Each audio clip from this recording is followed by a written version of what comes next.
attention, la philanthropie, ce n'est pas de la RSE. La RSE, en fait, c'est quelque chose qui est complètement intégré au processus de l'entreprise et qui remet en question tous les processus internes à l'entreprise. Tout à l'heure, vous donniez l'exemple de Michelin. Eh bien, pour pouvoir vendre des kilomètres de pneus, à la place de vendre des pneus, elle a dû revoir entièrement son fonctionnement interne.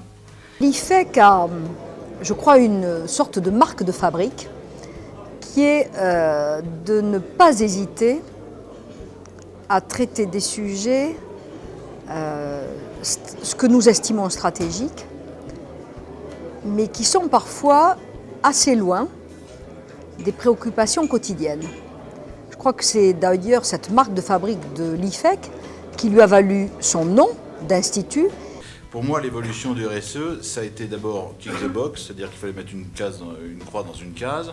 Ensuite, ça a été un peu, effectivement, la création de fondations, c'est-à-dire que l'entreprise dit bah, j'affecte X% de mon résultat à telle ou telle organisation. Mais maintenant, c'est une implication fondamentale des managers. Moi, je vois quand j'essaye d'aller faire la quête auprès des grands groupes pour le réseau Entreprendre, ce qui est un peu une obsession chez moi, je leur dis, bah voilà, vous allez me donner de l'argent, ça c'est à la limite facile, mais en plus, vous allez affecter des gens à aider et à accompagner des entrepreneurs. L'expert comptable, il doit se positionner au cœur de la stratégie de l'entreprise.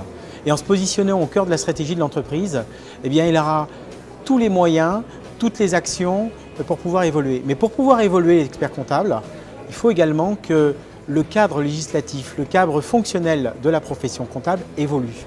Et là, il y a un rôle essentiel de nos instances à accompagner cette transformation de la profession. Tous les métiers se transforment, le métier de la profession comptable, nos métiers de l'expertise comptable doivent également évoluer, se transformer.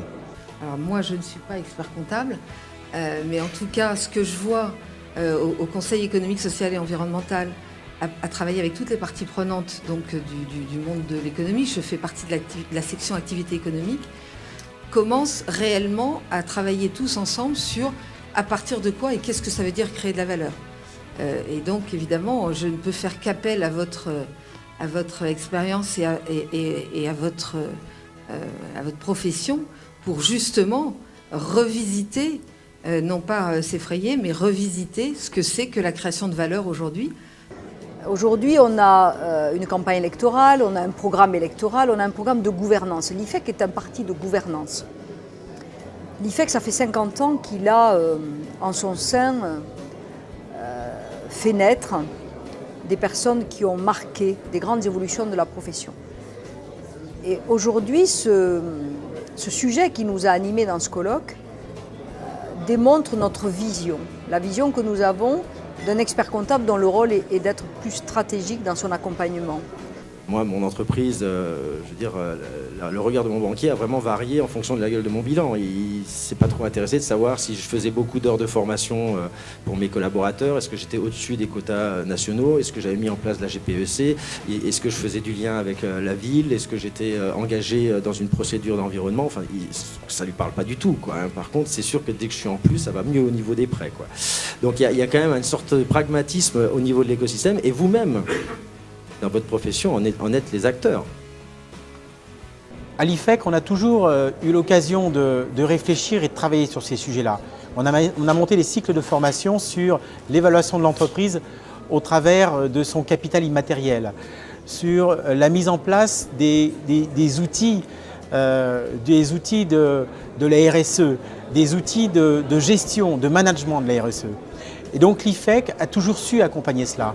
On doit maintenant proposer et accompagner cette transformation de la profession comptable au niveau des instances. Et on doit mettre toute notre énergie pour préparer la transformation de l'entreprise.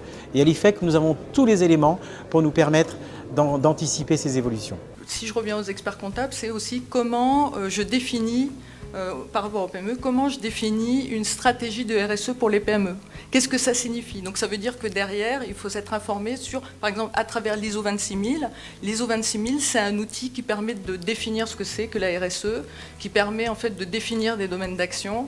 Et donc ça aussi, c'est quelque chose auquel l'expert comptable pourra participer avec le responsable d'entreprise pour réellement créer une stratégie. Alors, en matière d'innovation, nous avons par exemple créé un certain nombre de cycles de formation pour les experts comptables, pour leur permettre de comprendre de quoi il s'agissait, qu'est-ce que c'était la RSE et en quoi ça allait changer leur métier. Et un exemple clair, nous avons fait une formation sur la valorisation des entreprises par les actifs immatériels. Donc très concrètement, en fait, ces critères RSE, on les a inclus, enfin ces critères extra-financiers plutôt, on les a inclus parce que l'analyse du risque et la maîtrise des risques nous fait dire que ces critères-là sont infiniment plus prédictifs de ce qui peut se passer dans une entreprise que n'importe quel bilan, compte d'exploitation ou rapport financier. Quand même, quelque part, ce colloque interpellait les participants sur la responsabilité sociétale des organisations dans leur ensemble, et donc bien évidemment celle des experts comptables. Vous devez porter votre effort, je dirais, de les inviter à se former. Et moi, la performance globale, j'ai l'habitude de dire que c'est une échelle sur laquelle chaque entrepreneur n'est pas sur le même barreau. On n'emmène pas un entrepreneur à une politique RSE s'il n'est même pas stabilisé économiquement. J'ai vu des entrepreneurs se brûler les ailes à faire de la performance globale tellement globale qu'il en a oublié les fondamentaux qui font la stabilité de l'entreprise.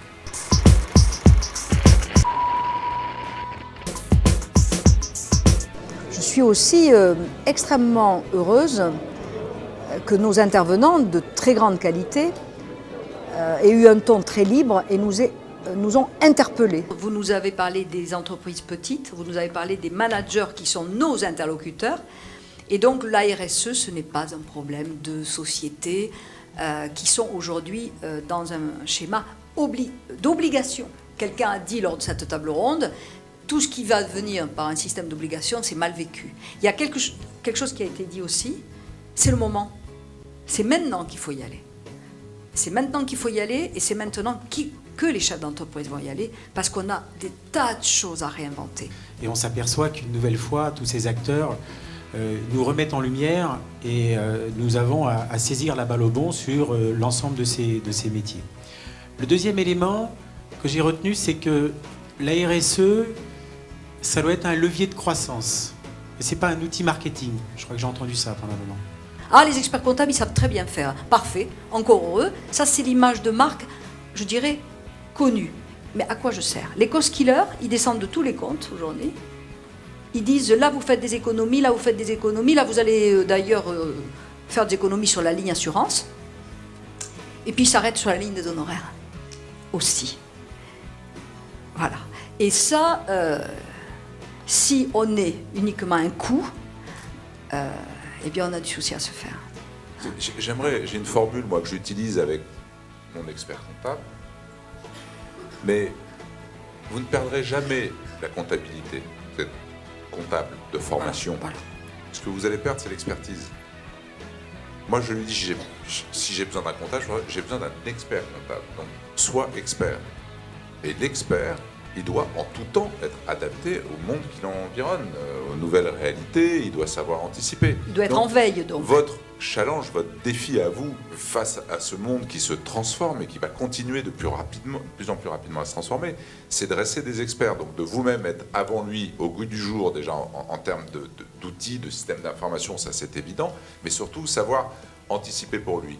Et ça, c'est un enjeu majeur, à mon avis, des années à venir. On a déjà, au sein de l'IFEC, mis en place un certain nombre de formations sur la valorisation du capital immatériel, sur tout un tas de choses.